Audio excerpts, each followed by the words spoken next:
it's not just a jobs issue, it's a national security issue, and we've got to wake up as a country. Well, Adrian admits China owns close to 200,000 acres of land in the U.S., worth close to $2 billion. And now some American leaders, they're very upset over China's recent purchase of land near an Air Force base.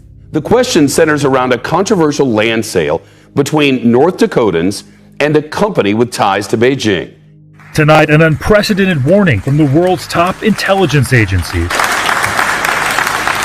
In their first ever joint speech, FBI Director Chris Wray and his British counterpart, MI5 Director Ken McCullum.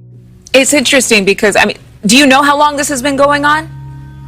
Well, interesting part is that we saw a tremendous Chinese buying activity about 5 years ago. And then since then, it has began to steadily decline. And in fact, in the past 2 years, during the COVID environment with, travel restrictions in place, we have seen a substantial decline in Chinese buyers coming into the U.S. Amid Chinese company Fufeng's purchase of more than 300 acres of farmland in North Dakota, just 12 miles away from Grand Forks Air Force Base, a base with high-profile and sensitive drone technology. It's a move national security experts warn could make the U.S. vulnerable. We consistently see that it's the Chinese government that poses the biggest long-term threat to our economic and national security.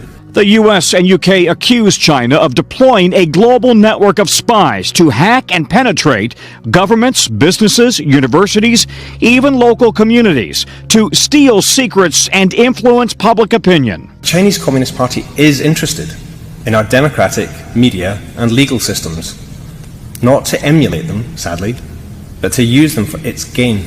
Yeah, and it's interesting that Chinese are not just buying land in the United States, but there is a report by the USDA that since 2009, the Communist Party has actively supported investments in foreign agriculture as part of its agenda. Is that the Chinese Communist Party, as part of their national strategy to replace us as a global power, is seeking to dominate our supply chains. They already dominate our pharmaceuticals, they dominate solar panels and wind turbines that the left are trying to push us towards, the lithium supply, and in this case, now it's our food supply. In addition to this land that they're buying up, they've also bought the nation's largest pork processing plant. They're buying up grain mills because they know that if they can win this economically, if they can choke us off with these key supply chains, add computer chips and all kinds of others on top of it, then they don't even have to worry about a military conflict. But I also reached out to Gary Bridgeford, the owner of that land.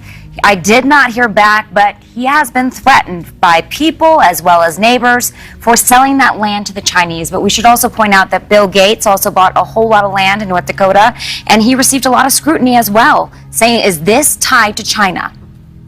So you said Bill Gates bought land in North Dakota, about $14 million worth of land, about 2,000 acres. People think that Bill Gates is somehow tied to China, right? Exactly. So they think a lot of more Chinese conspiracy land theory here as well. Yeah, connecting just the so dots. we're clear, different companies buying different pieces of land Exactly. in the same state. Yes. And we have no direct links necessarily to Bill Gates and the Chinese government. No, but speculation, conspiracy theories. But the fact is, thank you, Kelsey, I appreciate it. This has been going on for years. It's just that it hasn't been reported heavily. The biggest threat we face as a country from a counterintelligence perspective is from the People's Republic of China, and especially the Chinese Communist Party. No country presents a broader, more severe threat to our ideas, our innovation, our economic security than China. And they are targeting our innovation, our trade secrets, our intellectual property on a scale that's unprecedented in history. They have a bigger hacking program than that of every other major nation combined. They have stolen more of Americans' personal and corporate data than every nation combined. What is the FBI doing about that? So the FBI is keenly focused on the China counterintelligence threat. We are now moving at a pace where we're opening a new China counterintelligence investigation about every 12 hours.